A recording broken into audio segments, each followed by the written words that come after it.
run it again with Fournette. And tackled down after a gain of 3. Leaves him with 1 yard to go on 3rd down. Pretty good job defensively. Thought he was going to get it, but they knew where that marker was, and they stopped him just short of it. What it does is emphasize that strategic football and situational football is not just played on the offensive side, is it? Defense understanding, as you noted, where the first down marker was and making sure they didn't get there.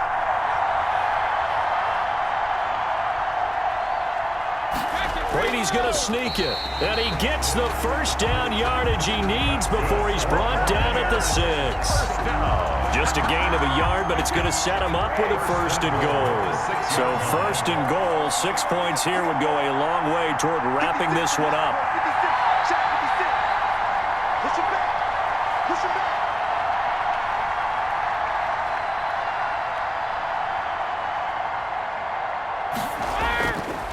They'll try and run forward with Fournette. And a minuscule gain of maybe a yard from the 6 to the 5. Be interesting to see now what they do offensively down near the goal line after not much there that time. As the offensive play caller, that may change your sequence now. Instead of coming right back with a running play, you may have to go to the air.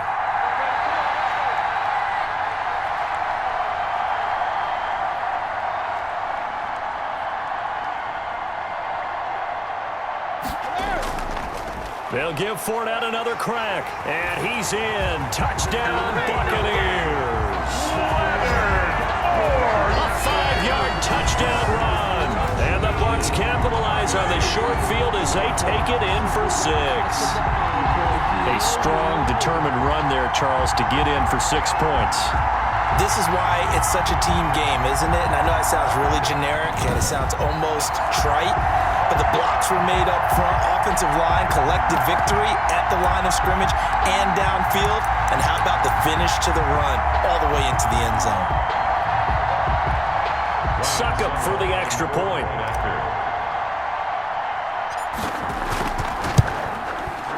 Now, these have been no picnic for him so far. He's missed 2, but this one is good. So that drives 7 plays in length. And the man who finished it off with a run into the end zone, Leonard Fournette. Bradley Pinion to kick off for Tampa Bay. Now Pinion with the kickoff honors following the touchdown. And they're going to mark that where it went out of bounds. So really good starting field position up past the 40-yard line. And that drives coaches insane, doesn't it? When they see that happen, it just doesn't feel right, does it? Plus, you're giving up yardage. Mahomes will lead the Chiefs up 1st and 10 at the 41-yard line. And his throw is incomplete. He was trying to get it to Tyreek Hill that time, but it'll be 2nd down. That pass just a little bit off. It looked like maybe he tried to force it in there. Game speed, always different, no matter what you do in practice. You can't simulate it, right? So your decision-making, everything has to be a little bit quicker. Sometimes it can throw you off until you adjust. Mahomes again here on 2nd and 10. And that is incomplete. A lot of force bearing down on him there. He could not hang on. It's 3rd down. The Chiefs on 3rd down. They've struggled to the tune of 2 for 8 so far. This is 3rd and 10. He's going to hit his man out of the backfield, complete. And he can only get this to the 42-yard line, and that is not near enough. They'll get only a yard out of that, and it'll bring up 4th down. Did they maybe play that too safely on 3rd down? I know you don't want to just throw a ball blindly downfield, but that didn't help them a whole lot. I think they probably said if it's open, take the shot. If not, get something safe because we do have 4th down to try and pick it up. They'll go for it. It's Mahomes. And no, it's incomplete. Boy, it looked like he had it and dropped it. And the Bucs are going to take over with excellent field position to boot. So they really needed points here in a 2-score game. Could not come away with anything there on 4th. And while we know they're a little bit discouraged here, they can't check out of this game. You and I have called a good number of games over the course of our career where we've seen these types of situations. Teams get the ball back, and that miracle does occur. So they can't let that dream go just yet. They have to get stout on defense here. Yeah, right now really hoping for a turnover. After the penalty, it's Fournette. And past the 35, he'll be dropped a yard or two shy of the 30. It's a gain of 11, and the Bucs have a first down. Well, it is our business to analyze what we saw out there, and on that play, I saw defense staying in base, not taking a chance, not blitzing in a situation where they absolutely need the football back. That's either a case of overthinking it or not thinking it through. If you do blitz, do you have to be careful about where you're coming from, or are you just coming from all angles? You have to be careful about where you're coming from, obviously, but at this stage, you have to take a few chances as well. They're going to run this with a tight end. Chris Jones on the stop. Yeah, I don't know if it's exactly a win-win, but if you're on offense, you'll take that kind of a run, all right? It was kind of stacked up, found a little bit of yardage, and frankly, they're pretty close to staying on schedule on offense. The playbook is still open for the coordinator.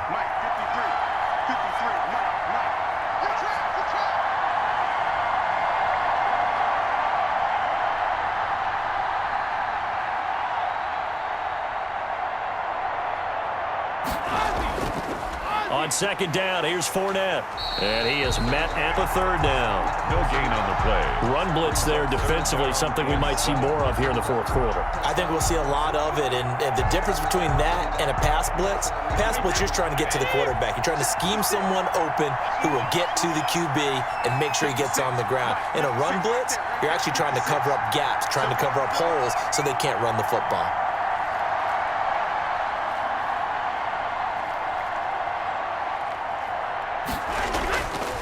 Again, it's Fournette. And he will not make it to that imaginary yellow line as they get him to the ground at about the 23. It's a gain of 5, but it'll lead to a fourth down. You know, we might start getting some props here in the booth. You know, that one that says the D and then the fence that you put up next to it? How about that? They brought out the jumbo package and still couldn't move them off the line of scrimmage enough to pick up that first down. Impressive. They were ready defensively for that jumbo set.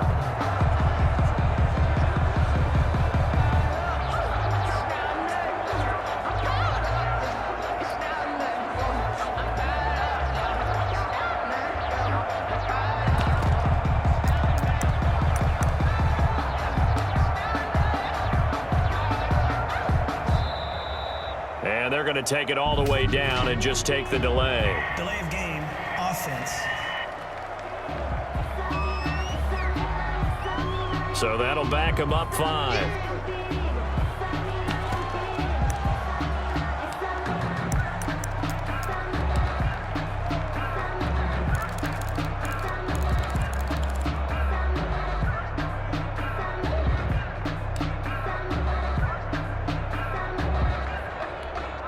Here's Bradley Pinion now as he'll punt it away for the second time.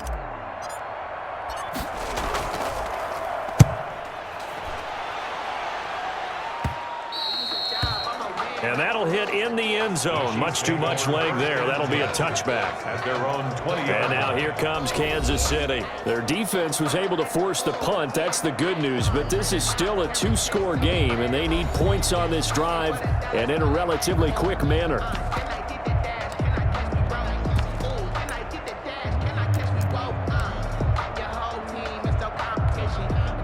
Mahomes will lead the Chiefs up 1st and 10 at the 20. From the gun, he'll set up to throw. The tight end, Kelsey, has it over the middle. And he's got it past the 30 before he's hit and dropped. That's a gain of 13 as they try to whittle away at this 13-point deficit. So they'll come up 1st and 10 now from the 33. From the gun, it's Mahomes. And he's got his man out of the backfield. That's complete. And he'll get a gain of 6, and it'll make it 2nd down. 2nd and 4 at the 39-yard line. Now here's Mahomes. And he's going to find his man out of the backfield. That's complete. And he'll get up near the 45. They'll spot it at the 44. A gain of 5, good enough for the first down. For a second there, I thought that might break big. Screen pass. Looked like it was coming together. Looked like there was an opening. Still, ended up with a solid game.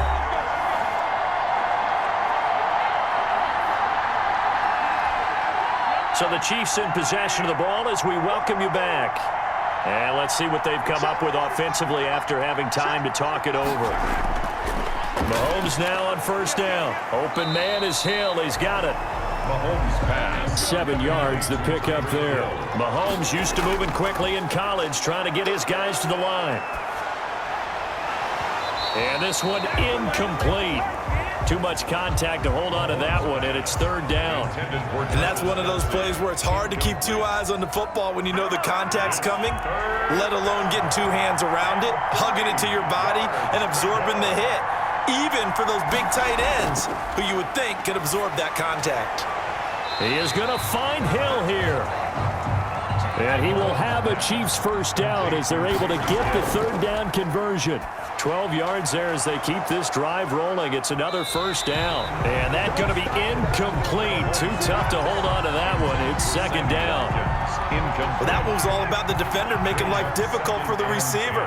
Very tough for a guy to hold on to the football through all that contact. He ends up forcing the incompletion. Mahomes firing complete. They get 7 out of that, so they're left with a 3rd and 3.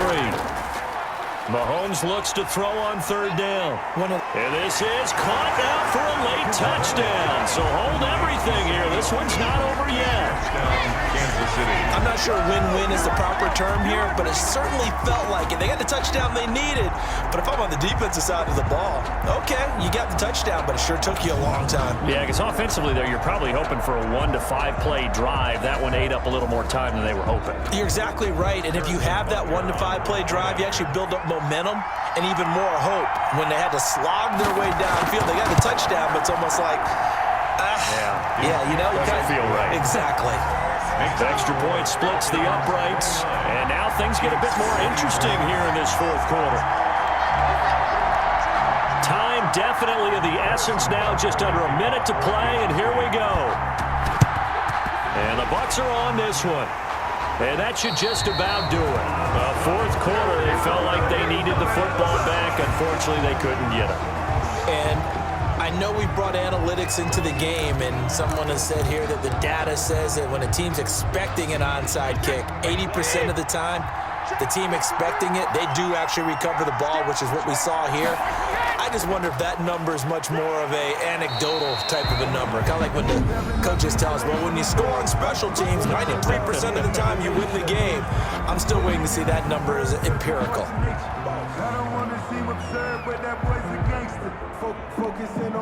This, in all probability, another run here on 2nd and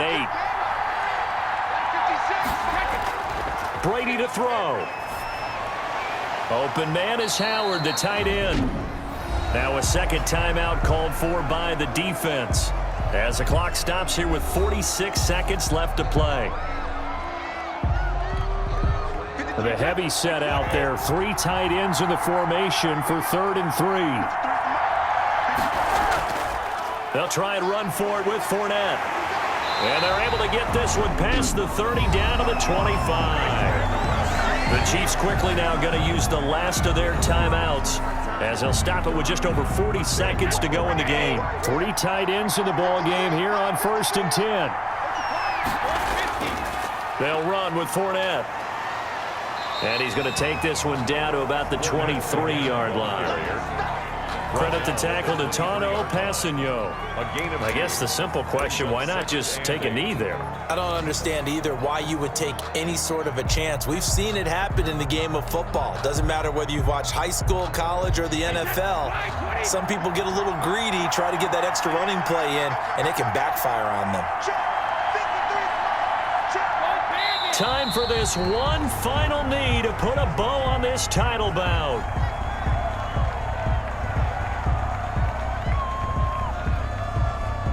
The Tampa Bay Buccaneers have won the Super Bowl, and they will hoist the Lombardi Trophy to cap an amazing season. And when this moment comes, I think you look back at all the blood, sweat, and tears, the offseason, the workouts, training camp, week 1, 2, 3, all building up now to say you're a Super Bowl champion. It's worth it. It certainly is, and rarely do we have a team that hoists the Lombardi Trophy that didn't have their share of bumps along the way, didn't have to face some adversity in the journey, and now they get to just enjoy it and revel in it. And all offseason, they'll be signing their autographs with Super Bowl champion underneath it.